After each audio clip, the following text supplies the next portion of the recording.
હાલો મોરના પીચા વીણવા જવો only for આપણે ગામડે આવી ગયા છે અને વાડીમાં જઈને તો પહેલાં આપણે મોરના પીચા વીણ્યા છે. મોરના પીચા વણી અને પછી આ છે કે નહીં કપાસ વીણવાનો છે બરાબર. પણ આજે ધનતેરસ છે કે નહીં તો ધનતેરસનું બધા શું પ્લાનિંગ કરે એ ઉપર હવે આધાર છે. કપા બહુ તરટી ગયેલો છે, તમને બતાવી દઉં એટલો તરટેલો છે. જુઓ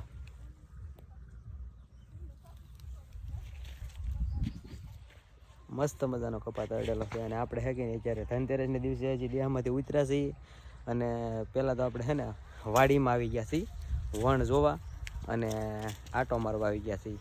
તો તમને આપણી વાડી કેવી લાગી છે લાઈક શેર સબસ્ક્રાઈબ કરી દેજો અને કોમેન્ટમાં કહી દેજો કે આપણી વાડીમાં કપા વીણવાનો આજે ધનતેરસમાં વીણાય કે ન વીણાય.